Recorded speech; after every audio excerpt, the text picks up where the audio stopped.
Baik. Assalamualaikum warahmatullahi wabarakatuh, anak-anakku sekalian. Ketemu lagi dengan Bapak pada hari ini. Semoga semuanya tetap dalam keadaan sehat walafiat.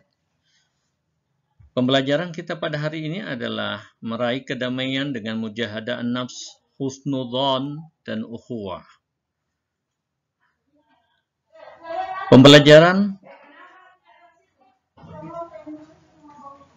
Namun sebelum anak-anak melanjutkan pembelajaran, kalian harus membaca dengan tartil Quran Surah Al-Hujurat ayat 12 seperti berikut ini. Dengarkan bacaan lantunan ayat Surah Al-Hujurat ayat 12. يا أيها الذين آمنوا اجتنبوا كثيرا من الظن إن بعض الظن إثم ولا تجسسوا ولا يغتب بعضكم بعضا أيحب أحدكم أن يأكل لحم أخيه ميتا فكرهتموه واتقوا الله إن الله تواب رحيم.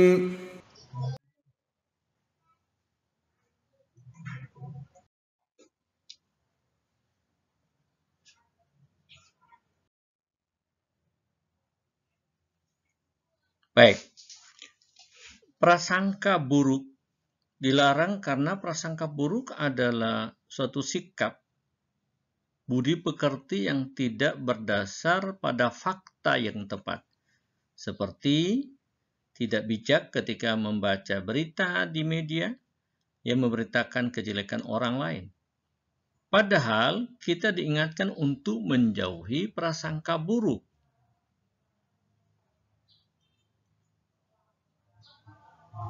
Dan mencari-cari kesalahan orang lain. Sebaliknya, kita diperintahkan untuk menyibukkan dengan mencari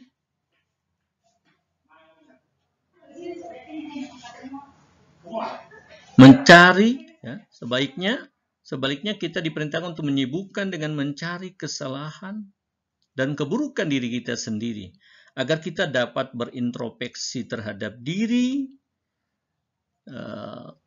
kekurangan kita. Tentu saja agar kita memperbaiki kekurangan dan kesalahan kita.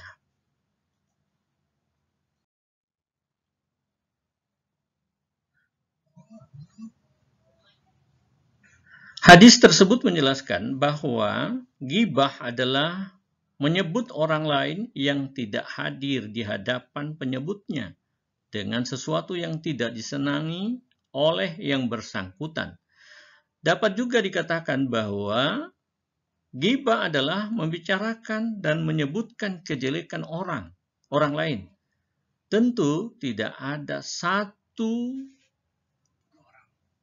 orang lain yang tidak hadir di hadapan, tidak ada satu, saya ulangi, orang lain yang tidak hadir di hadapan penyebutnya dengan sesuatu yang tidak disenangi oleh bersangkutan. Dapat juga dikatakan bahwa ghibah adalah membicarakan dan menyebutkan kejelekan orang lain. Tentu tidak ada satu orang pun yang senang dibicarakan oleh orang lain. Orang yang melakukan ghibah tidak berniat untuk mencari.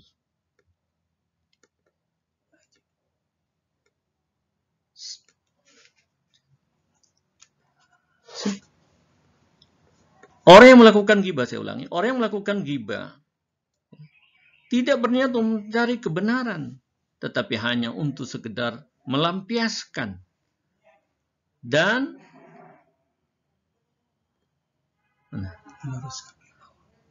memuaskan hawa nafsu untuk membicarakan kejelekan orang lain. Dengan maksud mempermalukan seseorang di depan orang lain. Dan seseorang yang melakukan ghibah berarti memiliki sifat takabur, merasa dirinya lebih hebat dari orang lain.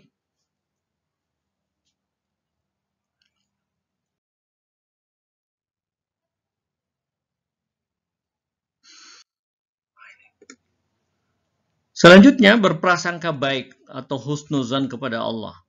Artinya bahwa Allah Subhanahu wa Ta'ala memiliki sifat maha sempurna, maha kuasa atas segala sesuatu, maha pengasih dan penyayang kepada semua ciptaannya. Rasulullah Shallallahu Alaihi Wasallam bersabda dalam sebuah hadis seperti berikut ini.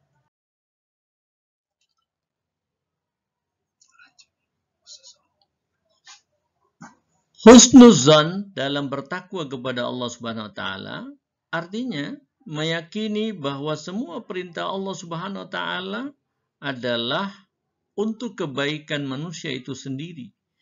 Begitu juga semua larangannya pasti akan berakibat buruk apabila dilanggar. Meyakini husnuzan pada Allah dalam berdoa akan yakin bahwa doanya akan dikabulkan oleh Allah Subhanahu wa Ta'ala. Namun, bila belum dikabulkan, maka ia akan berpikir inilah yang terbaik dan ia akan menerimanya dengan penuh keikhlasan. Dalam berikhtiar, sikap husnudzon kepada Allah Subhanahu wa Ta'ala harus dikembangkan karena tidak semua ikhtiar yang dilakukan sesuai dengan harapan.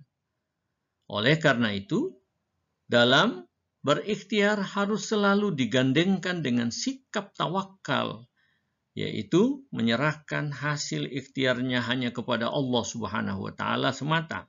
Sehingga ketika ikhtiarnya berhasil, maka ia akan bersyukur, dan ketika gagal ia akan bersabar dengan tidak berputus asa.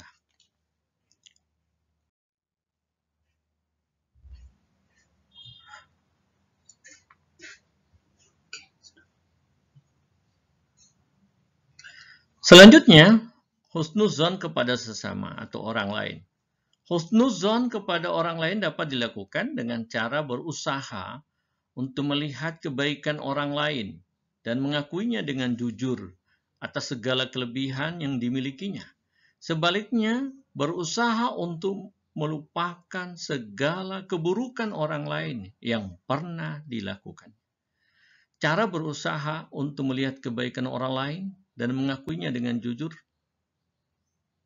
dengan segala kelebihan dimilikinya. Sebaliknya, berusaha untuk melupakan segala keburukan orang lain yang pernah dilakukannya kepada diri kita. Begitu juga, berusahalah untuk mengingat keburukan yang pernah kita lakukan pada orang lain dan berusahalah untuk mengulanginya kembali.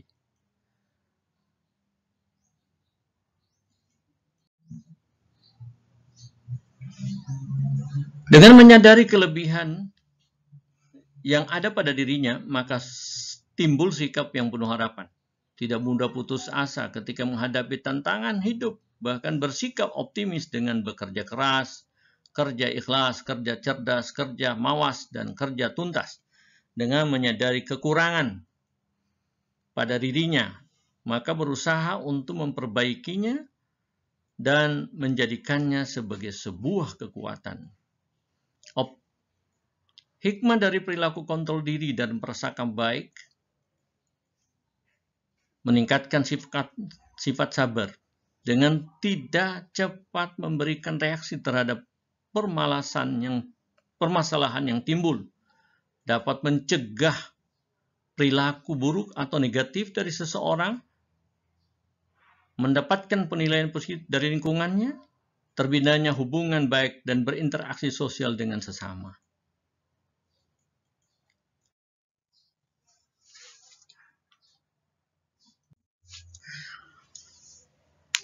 Kontrol diri dapat dilakukan dengan cara berikut ini.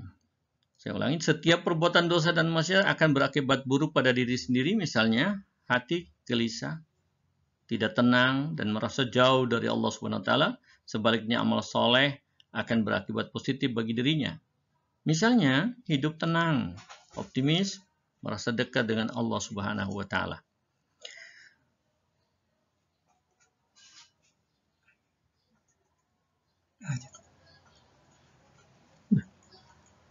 Seluruh aktivitas hidup manusia akan diminta pertanggungjawabnya kelak di akhirat. Maka niatkan dan arahkan seluruh aktivitas hidup untuk beribadah guna meraih ridha Allah Subhanahu wa taala. Jika ada bisikan hawa nafsu untuk melakukan maksiat, maka segera minta perlindungan kepada Allah Subhanahu wa taala dengan membaca ta'awuz, a'udzubillahi minasyaitonir rajim. Zikir akan membuat hati kita tenang dan dekat dengan Allah Subhanahu wa taala. Ketenangan hati akan menjadikan diri kita lebih kuat menahan godaan hawa nafsu. Kedekatan kita dengan Allah Subhanahu wa taala akan semakin menambah kekuatan dalam melawan hawa nafsu.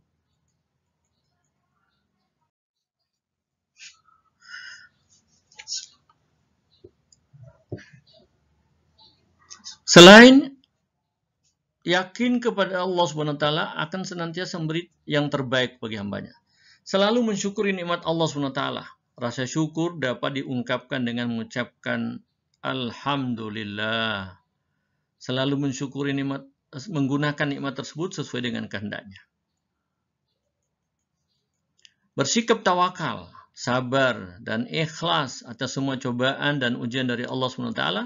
Ingatlah bahwa Allah Subhanahu wa taala tidak akan membebani seseorang di luar batas kemampuannya. Dan semua cobaan yang diberikan Allah Subhanahu wa taala pasti ada hikmahnya.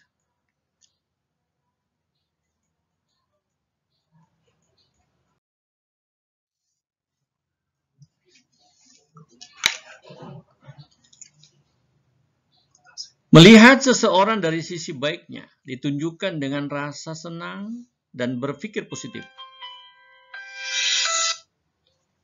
Selalu memaafkan kesalahan yang dilakukan orang lain terhadap dirinya.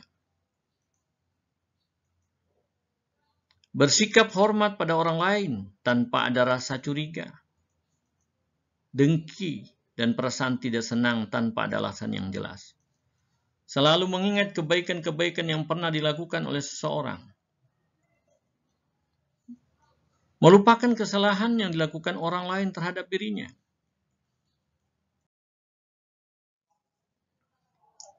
Selalu yakin dapat menyelesaikan semua masalah, tantangan hidup, dan tidak mudah putus asa bila menemui kesulitan atau kegagalan.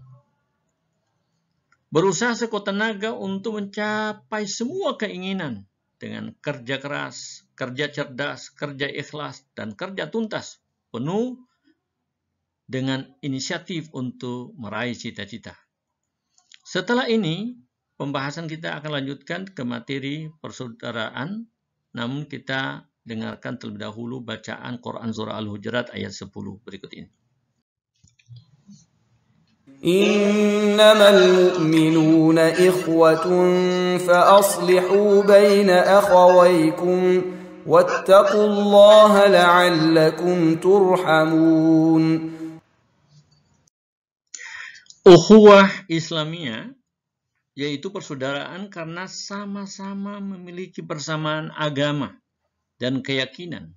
Ukhuwah Wataniyah yaitu persaudaraan karena sama-sama satu bangsa dan keterikatan keturunan tanpa membedakan suku, agama, warna kulit, adat istiadat. Ukhuwah Insaniyah atau Basyariyah yaitu persaudaraan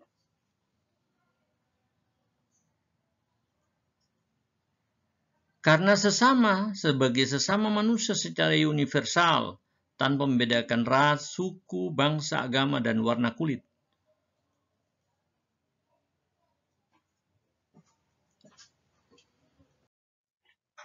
Adanya persaudaraan atau ukhuwah yang kuat akan menjadikan kehidupan yang harmonis, diliputi rasa saling mencintai, saling menjaga perdamaian dan persatuan. Untuk memperkokoh persaudaraan, maka lakukan hal-hal berikut ini.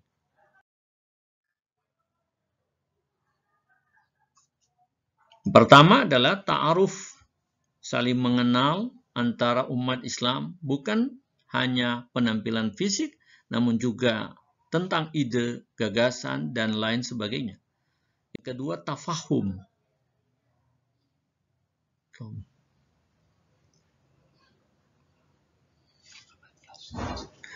Persaudaraan harus diwujudkan dengan kehidupan nyata. Sikap dan perilaku yang merupakan perwujudan persaudaraan diantaranya bersikap lemah lembut, kasih sayang, rendah hati, dan saling mencintai. Rasulullah SAW bersabda dalam sebuah hadisnya sebagai berikut.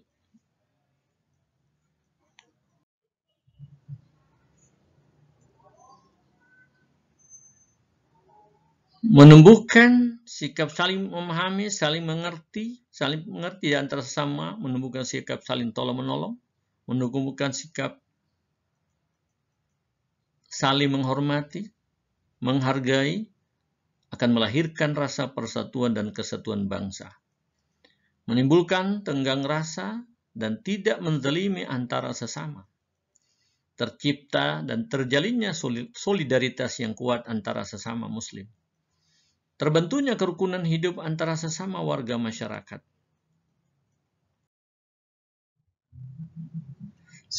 Sekian dan terima kasih anak-anakku semua. Sampai di sini perjumpaan kita pada hari ini. Jangan lupa untuk sholat 5 waktu dan mengaji atau bertadarus Al-Quran. Terima kasih. Wassalamualaikum warahmatullahi wabarakatuh.